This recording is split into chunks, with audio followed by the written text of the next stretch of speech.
Hello dear student, स्वागत करता हूं आप सबका एक बार फिर से बोर्ड एग्जाम स्टडी में।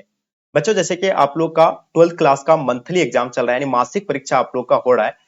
कई कॉलेजेस में जो है पॉलिटिकल साइंस का आप लोग का पेपर हो गया है, कई कॉलेजेस में अभी नहीं हुआ है। जो एग्जाम दे दिए उसके लिए भी अति महत्वपूर्ण है, जिसको जो नहीं दिए उसके लिए भी महत्वपूर्ण है। बच्चों, अगर जो दे दी है तो इसका आप लोग आंसर की मिला ले कि आप जो है कितना क्वेश्चन को जो है सॉल्व कर पाए, और जो बिल्कुल अगर नहीं दिए पेपर तो इसको आपका इसका आंसर की को आप लोग जो है नोट कर लीजिए। सेम टू सेम हूबहू आपका ये जो है question paper, original question paper आप लोग को प्रोवाइड कर रहे हैं।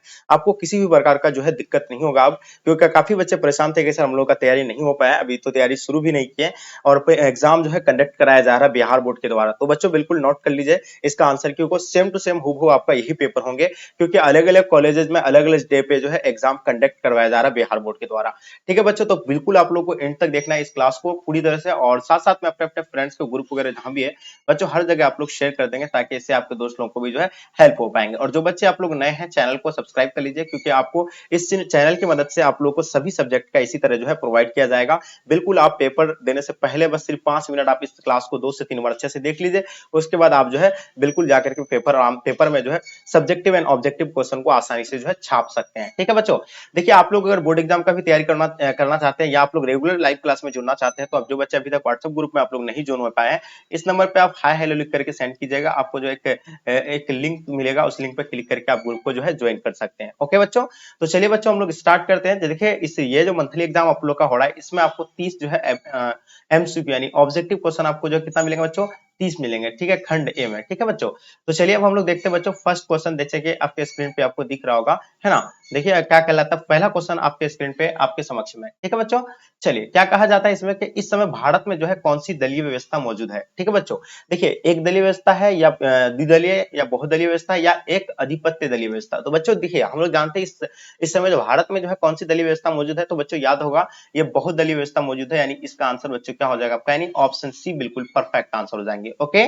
चलिए आप लोग बिल्कुल आंसर को नोट कर लीजिए, या आप इसको 2 से 3 बार अच्छे से देख लीजिएगा, काफी आपको यहाँ से जो बच्चों हेल्प होने वाला है। ठीक है, चलिए नेक्स्ट क्वेश्चन देखिएगा आपके स्क्रीन पे बच्चों, दूसरा नंबर क्वेश्चन देखिएगा। 1971 में बने महागठबंधन का ध्येय क्या था। बच्चे बताइए, गरीबी हटाओ का था, या इंदिरा हटाओ का था, या क्षेत्रीय गठबंधन का उदय, या आपका यानी क्या दलों का मतलब क्या हो जाएगा, यानी अनुशासन का अभाव। तो बच्चों बिल्कुल आप इसका आंसर बताइए, इसका आंसर क्या हो जाएगा। तो बच्चों अगर इसका अगर आंसर की अगर बात किया जाए, हम लोग जानते हैं 1971 में बने महागठबंधन का जो ध्येय जो था, यानी इंदिरा को हटाने का था। ठीक है, और इंदिरा गांधी का नारा क्या था बच्चों, गरीबी हटाओ का नारा था। ठीक है, याद रखिएगा ये चीजें। ठीक है, चलिए बिल्कुल आप लोग बच्चों इसका आंसर की को आप लोग सिर्फ नोट कर लीजिएगा। ये ओरिजिनल क्वेश्चन पेपर आप लोग को प्रोवाइड कर रहे हैं, जो बहुत ही आसानी से आप जो है पेपर में जाकर के गर्दा उड़ा दीजिएगा। ठीक है बच्चों, चलिए तीसरा नंबर क्वेश्चन देख पा रहे हैं, किसे कहा जाता है, किन्हें वामपंथी पार्टियों की कोटि में रखा जा सकता है। बच्चों बताइएगा किन्हें वामपंथी पार्टियों की कोटि में रखा जा सकता है, भारतीय जनता पार्टी को, या जनता दल को, या भारतीय कम्युनिस्ट पार्टी, आपका क्या हो जाएगा समाजवादी पार्टी। बच्चों बताइएगा इसका आंसर क्या हो जाएगा। 3 नंबर क्वेश्चन आपके स्क्रीन पे। ठीक है बच्चों, चलिए इसका आगे आंसर की बात किया जाए तो इसका आंसर क्या हो जाएगा बच्चों, बिल्कुल भारतीय कम्युनिस्ट पार्टी को जो है ना किसमें, वामपंथी पार्टी की कोटि में इसको रखा जा सकता है। तो इसका आंसर आप लोग का बच्चों क्या हो जाएगा, सी बिल्कुल परफेक्ट आंसर हो जाएंगे। ठीक है बच्चों, चलिए क्वेश्चन नंबर 4 देखिएगा बच्चों, आपके स्क्रीन पे आ गया। क्या कहा जाता है इसमें, 4 नंबर क्वेश्चन कहलाता है कि भारत की संविधान सभा का गठन जो है किस योजना के आधार पर हुआ था। बच्चों देखिए भारत संविधान सभा का जो गठन किया गया था, क्या क्रिप्स मिशन योजना के तहत हुआ था, माउंटबेटन योजना के तहत, या आपका यानी वेवेल योजना के तहत, या कैबिनेट मिशन योजना के तहत हुआ था। बच्चों चलिए 4 नंबर क्वेश्चन आपको बताना है। तो डियर अगर बात किया जाए इसका आंसर की अगर, तो इसका आंसर आपका कैबिनेट मिशन योजना के तहत हुआ था, और इसका आंसर आप लोग का बच्चों डी बिल्कुल परफेक्ट आंसर हो जाएंगे। ओके, चलिए क्वेश्चन नंबर 5 देखिएगा बच्चों, आपके स्क्रीन पे आ गया। जैसे कि देख पा रहा है क्या कहा जाता है इसमें, है ना। क्वेश्चन नंबर 5 कहा जाता है कि संविधान निर्माता सभा के यानी उद्देश्य प्रस्ताव किसके द्वारा प्रस्तुत किया गया था। यानी संविधान निर्माता यानी जो उसका सभा में जो सबसे पहले उद्देश्य जो रखा था संविधान को बच्चों, किसने रखा था, पंडित जवाहरलाल नेहरू ने रखा था, डॉक्टर राजेंद्र प्रसाद, या भीमराव अंबेडकर, या आपका सरदार वल्लभ भाई पटेल।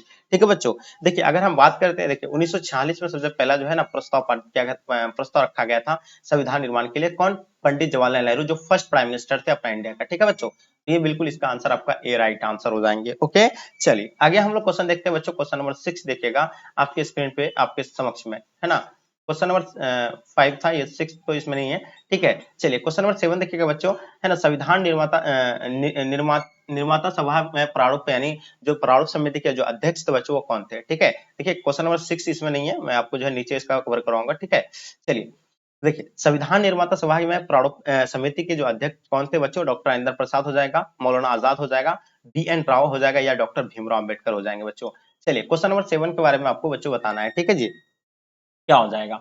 देखिए हम लोग जानते हैं, अगर बात किया जाए संविधान निर्माता सभा जो प्रारूप समिति के अध्यक्ष जो थे बच्चों, डॉक्टर भीमराव अंबेडकर जी थे, जिसे क्या कहा जाता है बच्चों? संविधान का पिता कहा जाता है, ठीक है। चलिए इसको आप लोग नोट कर लीजिएगा। आगे देखिएगा बच्चों, क्वेश्चन आपके स्क्रीन पे 8 नंबर क्वेश्चन आपके स्क्रीन पे आपके समक्ष में। देखिए क्या कहा जाता है इसमें, किसने संपूर्ण क्रांति का आह्वान किया था? आह्वान किया था इंदिरा गांधी के द्वारा, मोरारजी देसाई, जयप्रकाश नारायण या चौधरी चरण सिंह। देखिए हम लोग जानते हैं संपूर्ण क्रांति का जो है नेतृत्व बच्चों किसने किया था? जयप्रकाश नारायण जी के द्वारा। बिल्कुल बच्चों इसको जो आप लोग नोट कर लीजिएगा। पटना के गांधी मैदान में 1974 में भारी जनसैलाब बनकर उभरा था, ठीक है। चलिए बिल्कुल नेक्स्ट क्वेश्चन की ओर चलते बच्चों, क्वेश्चन नंबर 9 देखिएगा जो आपके स्क्रीन पे आ गया। भारतीय नागरिकों को जो है कितने मौलिक अधिकार प्राप्त है बच्चों, इनके बारे में बताइए। देखिए भारतीय नागरिकों को कितने मौलिक अधिकार प्राप्त है, इनके बारे में आपको बताना। आपके सामने 4 ऑप्शन दिया हुआ है, देख पा रहे कौन सा है आपका? 7 है, 7 है, 5 है, 6 है, 8 है। देखिए भारतीय नागरिकों को मौलिक अधिकार जो प्राप्त है बच्चों, वो 6 मौलिक अधिकार प्राप्त है, यानी ऑप्शन आप लोग का सी बच्चों बिल्कुल राइट आंसर हो जाएंगे। पहले जो 7 था, लेकिन उसमें से संपत्ति का अधिकार को बच्चों हटा दिया गया है ना। संपत्ति का अधिकार को हटा करके अभी कुल जो है बच्चों 6 जो है ना क्या है? मौलिक अधिकार है, ठीक है। बिल्कुल आपको कुछ नहीं करना है, आंसर को आप लोग सिर्फ नोट कर लीजिए बच्चों। सेम टू सेम हूबहू आपका क्वेश्चन पेपर, ये ओरिजिनल क्वेश्चन पेपर है बच्चों। क्वेश्चन नंबर 10 देखिएगा, निम्न में से कौन जो है मौलिक अधिकार नहीं है बच्चों, है ना। ये देखिए इनमें से जो है कौन सा मौलिक अधिकार नहीं है। अगर देखिए क्या कहा जाता है, समानता का अधिकार आपका हो जाएगा, शोषण के विरुद्ध का अधिकार हो जाएगा, धार्मिक स्वतंत्र का अधिकार हो जाएगा, संपत्ति का अधिकार। तो जैसे कि मैंने बताया था ना कि इसको जो मौलिक अधिकार से जो हटाया गया है बच्चों, वो संपत्ति का अधिकार को जो है हटा दिया गया है, ठीक है। तो ये बिल्कुल नोट कर लीजिएगा, यानी ऑप्शन आप लोग का बच्चों क्या हो जाएगा? डी राइट आंसर हो जाएंगे, ठीक है। जैसे कि समानता का अधिकार हो जाएगा, शोषण के विरुद्ध का अधिकार, धार्मिक स्वतंत्रता का अधिकार, ये जो आप लोग का क्या मौलिक अधिकार के अंतर्गत आता है, ठीक है बच्चों। क्वेश्चन नंबर 11 देखिएगा आपके स्क्रीन पे, कानून का समय संरक्षण वाक्य कहां से लिया गया है? नहीं, कानून का समय संरक्षण वाक्य जो है कहां से लिया गया है बच्चों? देखिए आपके सामने 4 ऑप्शन दिया हुआ है, क्या ये ब्रिटेन से लिया गया है या आपका कहां से लिया गया है? जल्दी बताइएगा। तो ये जो लिया गया है बच्चों अमेरिका से लिया गया है, ठीक है। यहाँ आपको नहीं दिख रहा है, ठीक है, ये चीज आप लोग नोट कर लीजिएगा। यहाँ आपका जो है ना ये चीज आपको नहीं दिख रहा है क्वेश्चन में, लेकिन आपको वहां बुक में आपको दिखेंगे। आपको जो है अमेरिका, यानी जो आपका क्वेश्चन पेपर होगा ओरिजिनल, उसमें आपका अमेरिका जहां रहेगा आपको टिक कर देना है, ठीक है बच्चों। चलिए आगे देखिएगा बच्चों, आपके स्क्रीन पे 11 नंबर, सॉरी यहाँ तो दिया हुआ तो है। क्वेश्चन नंबर 11 देखिएगा क्या कहा जाता है, कानून का समान संरक्षण वाक्य कहां से लिया गया बच्चों? जैसे कि मैंने बताया, इसको क्या बताया आपको, यानी अमेरिका से लिया गया है, ठीक है। तो बच्चों इसको नोट कर लीजिएगा, अमेरिका, ठीक है। चलिए बहुत बढ़िया जी। देखिए आगे देखिए क्वेश्चन आपके स्क्रीन पे देखिएगा, क्वेश्चन नंबर 12 देखिएगा, वेस्ट माताधिकार से तात्पर्य बताइएगा, है ना। यानी वयस्क माताधिकार से प्राप्त क्या है? 18 वर्ष के वयस्क को माताधिकार, है ना। या आगे देखिए, अगर हम फिर आगे क्वेश्चन देखिएगा क्या कहा जाता है, 12 नंबर क्वेश्चन, वयस्क माताधिकार से तात्पर्य बताइएगा। 18 वर्ष से वयस्क माताधिकार हो जाएगा या मतलब, तो देखिए बिल्कुल इसका आंसर क्या हो जाएगा बच्चों? वयस्क मताधिकार, यानी जो मत देने का जो अधिकार है बच्चों, कितना वर्ष के बाद है? यानी 18 वर्ष के लिए, ठीक है। जब आप 18 वर्ष का हो जाएंगे तो आप मतदान दे सकते हैं, यानी इसका आंसर बच्चों ये जो है ना बिल्कुल आप लोग का आंसर राइट आंसर हो जाएंगे, ओके बच्चों। चलिए आगे देखिएगा, आपके स्क्रीन पे क्वेश्चन देख पा रहे हैं, क्वेश्चन नंबर 13 देखिएगा क्या कहा जाता है, प्रतिनिधि लोकतंत्र का आधार है, बताइएगा। प्रतिनिधि जो है लोकतंत्र का आधार है, स्वतंत्र न्यायपालिका या सशक्त यानी कार्यपालिका या आपका लोकसभा या वयस्क मताधिकार हो जाएगा बच्चों। देखिए अगर बात किया जाए प्रतिनिधि लोकतंत्र का आधार जो है बच्चों, 30 नंबर क्वेश्चन का आंसर आपका क्या हो जाएगा? बिल्कुल नोट कर लीजिएगा, लोकसभा जो है, यानी बिल्कुल इसका आंसर आपका राइट आंसर हो जाएंगे बच्चों, ठीक है। प्रतिनिधि लोकतंत्र का आधार क्या है? लोकसभा, ठीक है बच्चों। चलिए आगे देखिएगा, आपके स्क्रीन पे क्वेश्चन नंबर 14 देखिएगा बच्चों, क्या कहा जाता है इसमें, प्रतिनिधि सरकार की प्रमुख विशेषता बताइएगा, है ना। उत्तरदायी सरकार हो जाएगा, संघात्मक सरकार हो जाएगा, संसदीय सरकार हो जाएगा, अध्यात्मक सरकार हो जाएंगे बच्चों। 14 नंबर क्वेश्चन जो काफी इंपॉर्टेंट है बच्चों, इनके बारे में आपको बताना है ना। चलिए इसका आंसर आप लोग का क्या हो जाएंगे, जल्दी से बताइए। तो बच्चों इसका अगर आंसर की बात किया जाए तो संघात्मक सरकार की हो जाएगा, इसका आंसर आप लोग का बिल्कुल नोट कर लीजिएगा, यानी ऑप्शन बी राइट आंसर हो जाएंगे। क्वेश्चन नंबर 15 देखिएगा बच्चों, क्या कहा जाता है, मुख्य चुनाव आयुक्त तथा अन्य चुनाव आयुक्त की नियुक्ति किसके द्वारा की जाती है बच्चों? राष्ट्रपति के द्वारा किया जाता है, प्रधानमंत्री, लोकसभा अध्यक्ष या विधि मंत्री के द्वारा बच्चों, ठीक है बच्चों। जल्दी बताइएगा इसका आंसर क्या हो जाएगा। देखिए मुख्य चुनाव आयुक्त तथा अन्य चुनाव आयुक्त की नियुक्ति जो किया जाता है बच्चों, वो किसके द्वारा किया जाता है, ठीक है। चलिए फटाफट आप लोग नोट कर लीजिएगा इसका आंसर, है ना। चलिए तो इसका आंसर क्या हो जाएगा बच्चों? राष्ट्रपति, यानी बिल्कुल इसका आंसर बच्चों इसका राइट आंसर हो जाएंगे, ओके। चलिए आगे देखिएगा बच्चों, आपके स्क्रीन पे क्वेश्चन नंबर देख पा रहे हैं, क्वेश्चन नंबर 16 देखिएगा क्या कहा जाता है इसमें, मुख्य चुनाव आयुक्त का कार्यकाल जो होता है वो कितना वर्ष का होता है बच्चों, ठीक है। चलिए देखिए इसमें अगर मुख्य चुनाव आयुक्त की अगर बात किया जाए बच्चों, तो वो देखिए 6 वर्ष या 65 वर्ष की आयु तक जो है भी पहले हो, यानी इसका आंसर आप लोग का बच्चों क्या हो जाएगा? बी राइट आंसर हो जाएंगे। ठीक है, चलिए देखिए यहाँ क्या क्या मुख्य चुनाव आयुक्त का कार्यकाल कितना होता है बच्चों, 6 वर्ष या यानी 65 वर्ष की आयु तक जो पहले हो। ठीक है बच्चों, चलिए देखिए नेक्स्ट क्वेश्चन की ओर चलते हैं हम लोग। क्वेश्चन नंबर आप देख पा रहे हैं, क्वेश्चन नंबर 17। भारत की जो प्रधानमंत्री है वो क्या नियुक्त होते हैं या आपका यानी निर्वाचित होते हैं, मनोनीत किया जाता है इसमें इनमें से कोई नहीं। तो देखिए भारत के जो प्रधानमंत्री को जो है ना बच्चों क्या किया जाता है ये बताइए आप लोग। देखिए हम लोग जानते हैं इसको नियुक्त होते हैं, है ना, बिल्कुल नियुक्त किए होते हैं ये, और इसका आंसर आप लोग का बच्चों बिल्कुल राइट आंसर हो जाएंगे। ठीक है, चलिए बहुत बढ़िया जी, है ना। चलिए नेक्स्ट क्वेश्चन की ओर चलते हैं बच्चों। क्वेश्चन नंबर 18 देखिएगा क्या कहा जाता है, भारत की संविधान किस अनुच्छेद के अधीन भारत के राष्ट्रपति पर जो है महाभियोग जो है चलाया जा सकता है। तो देखिए 18 नंबर क्वेश्चन का आपको आंसर देखना, भारत के संविधान के किस अनुच्छेद के अधीन भारत के राष्ट्रपति पर जो है महाभियोग चलाया जा सकता है बच्चों। चलिए ये काफी इंपॉर्टेंट है, आपके सामने जो है ऑप्शन दिया हुआ है, जल्दी बताइएगा, है ना। देखिए क्वेश्चन आप लोगों का देख रहे हो ना आप लोग, अनुच्छेद 356, अनुच्छेद 75 या अनुच्छेद 76 या अनुच्छेद 61। तो बच्चे बताइएगा 18 नंबर क्वेश्चन का आपको आंसर बताना है। ठीक है, तो देखिए इसका आंसर क्या हो जाएगा, बिल्कुल आप लोगों का आंसर परफेक्ट आंसर होना चाहिए, यानी अनुच्छेद 61 के तहत जो बच्चों क्या चलाया जा सकता है, महाभियोग चलाया जा सकता है। ठीक है बच्चों, देखिए आप लोग अगर इस बार बोर्ड एग्जाम देने जा रहे हैं 2025 में बच्चों, अगर आप 2025 में एग्जाम देने जा रहे हैं, आपका तैयारी बिल्कुल भी नहीं हो पा रहा, तो इस चैनल को आप सब्सक्राइब कर लीजिए, क्योंकि इस चैनल के माध्यम से आपका संपूर्ण एग्जाम का तैयारी करवाया जाएगा बिल्कुल आपको जो है ब्रांड क्वालिटी में। क्योंकि इस बार हम लोग जो है स्टेट टॉपर में भी हम लोग का रहा है, डिस्ट्रिक्ट टॉपर में भी इस बार जो है आया है बच्चों। ठीक है, तो अगर आप तैयारी करना चाहते हैं बेहतर, तो आप इस चैनल को सब्सक्राइब कर लीजिए, और साथ साथ में अपने अपने फ्रेंड्स के ग्रुप वगैरह जहां भी है हर जगह आप लोग जरूर शेयर कीजिएगा। ठीक है बच्चों, चलिए क्वेश्चन देखिएगा 19 नंबर क्वेश्चन क्या कहा जाता है, भारत में राष्ट्रपति की स्थिति जो बताना आपको बच्चों, ये क्या है, अमेरिकी के राष्ट्रपति के समान है, एंड आगे देखिएगा आपके स्क्रीन पे क्या है, कनाडा के गवर्नर जनरल के समान है, या ब्रिटिश महारानी के समान, या पूर्व सोवियत संघ के राष्ट्रपति के समान है बच्चों। ठीक है, तो बताइएगा इसका आंसर क्या हो जाएगा, यानी भारत के राष्ट्रपति के बारे में आपको बताना है, भारत के राष्ट्रपति का स्थिति के बारे में आपको बताना है बच्चों। तो क्या हो जाएगा इसका आंसर, जल्दी से बताइएगा। ठीक है, चलिए 19 नंबर क्वेश्चन का बच्चों आंसर देना है आपको, इसका आंसर क्या हो जाएगा। तो देखिए ये ब्रिटिश महारानी के समान अधिकार है, इसका आंसर आप लोग का बच्चों क्या हो जाएगा, यानी ऑप्शन आप लोग का सी बिल्कुल राइट आंसर हो जाएंगे। ठीक है बच्चों, चलिए क्वेश्चन नंबर 20 देखिएगा क्या कहा जाता है, राज्यसभा की सदस्यता के लिए जो है न्यूनतम आयु क्या है, यानी जो राज्यसभा के सदस्य के लिए न्यूनतम जो आयु चाहिए बच्चों, वो क्या होना चाहिए। ठीक है, आयु जो है 25 वर्ष से कम होना हो, आयु जो है 30 वर्ष से कम ना हो, या आयु 21 वर्ष से कम ना हो, या आयु जो है 35 वर्ष से कम ना हो। ठीक है बच्चों, तो देखिए इसके लिए जो होना चाहिए बच्चों क्या, 30 वर्ष से कम ना होगा। ठीक है, मिनिमम जो है 30 वर्ष चाहिए, किसके लिए, यानी राज्यसभा की सदस्यता के लिए। ठीक है बच्चों, चलिए आगे देखिएगा क्या कहा जाता है, भारत में उपराष्ट्रपति का निर्वाचन किया जाता है। देखिए उपराष्ट्रपति का जो निर्वाचन किया जाता है, राज्यों के जो है विधानसभाओं द्वारा, या उस निर्वाचक मंडल द्वारा जो राष्ट्रपति को चुनता है, या आगे देखिएगा राज्यसभा के सदस्य द्वारा, या संसद के दोनों सदनों के सदस्य द्वारा। तो बच्चों इसका आंसर आप लोग को बताना है, इसका आंसर क्या हो जाएगा। ठीक है, तो इसका आंसर अगर जो बात किया जाए बच्चों, तो इसका आंसर आपका क्या हो जाएगा, उस निर्वाचन मंडल द्वारा जो राष्ट्रपति को चुनता है। तो बच्चों इसका आंसर बिल्कुल ऑप्शन बी बिल्कुल राइट आंसर हो जाएंगे। ओके, आगे देखिएगा आपके स्क्रीन पे क्वेश्चन क्या कहा जाता है, 22 नंबर क्वेश्चन, राज्यसभा के कोड़म के लिए जो निर्धारित संख्या बताना आपको। ठीक है, तो देखिए इसमें जो निर्धारित संख्या 25 होगा, 50 होगा, 100 होगा, या 75, तो बिल्कुल इसको नोट कर लीजिएगा, 25 जो है आप लोगों का राइट आंसर हो जाएंगे बच्चों। ठीक है, चलिए 23 आपके स्क्रीन पे, लोकसभा की अधिकतम सदस्य की संख्या कितनी होती है बच्चों। देखिए लोकसभा 552 हो सकता है, या 545, देखिए आपके स्क्रीन पे अभी दिख रहा होगा आपको।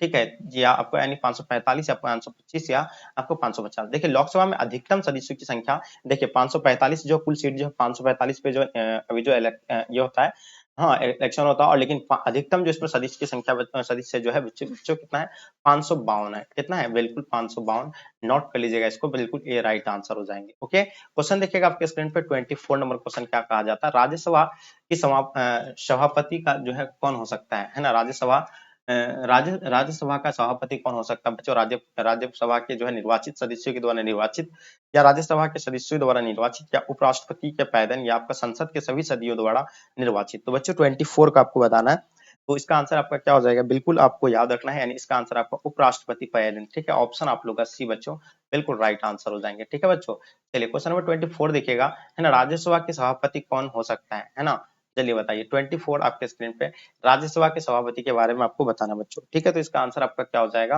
है ना, तो उपराष्ट्रपति बिल्कुल इसका आंसर बच्चों राइट आंसर हो जाएंगे, जो मैंने बताया आपको। 73वें संविधान संशोधन द्वारा पंचायती राज संस्था का कार्यकाल जो है कितना है। तो बिल्कुल आपको पता है 73वां संविधान संशोधन द्वारा जो है पंचायती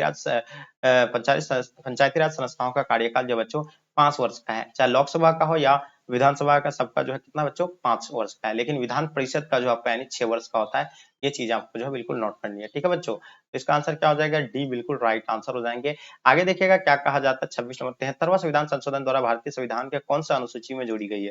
देखिए 73वां संविधान संशोधन द्वारा जो है भारतीय संविधान में कौन सी अनुसूची जोड़ी गई है, तो 9वीं अनुसूची बिल्कुल नहीं, एंड 10वीं नहीं, 11वीं अनुसूची बच्चों इसमें जोड़ी गई है, और इसका आंसर आप लोग का 11वें राइट आंसर हो जाएंगे, ठीक है। चलिए 27 देखिएगा, विधानसभा का सदस्य निर्वाचित होने के लिए जो है कितनी उम्र की आवश्यक है ना, कितनी उम्र होना चाहिए, है ना, विधानसभा का सदस्य निर्वाचित होने के लिए बच्चों। तो बिल्कुल हम लोग जानते हैं 27 का आपका जो बच्चों क्या हो जाएगा, बिल्कुल 25 वर्ष उसके लिए उम्र चाहिए, ठीक है। तो इसका आंसर आपका 25 वर्ष बिल्कुल परफेक्ट आंसर हो जाएंगे। किसी भी राज्य की विधानसभा की अधिकतम अनुयोग्य सदस्य सीमा जो होता है बच्चों कितना होता है ना। तो देखिए किसी भी राज्य की विधानसभा की जो अधिकतम अनुयोग्य सदस्य की सीमा जो होती है 400 सदस्य होती है, 425 सदस्य, या आगे देखिएगा आपके स्क्रीन पे क्या है 500 सदस्य, या आपका यानी क्या हो जाएगा 545, ठीक है। तो इसमें जो है अधिकतम होना चाहिए कितना 500 तक होना चाहिए, कितना 500 बिल्कुल सदस्य, यानी ऑप्शन आप लोग को बच्चों सी जो है ना राइट आंसर हो जाएंगे, ठीक है।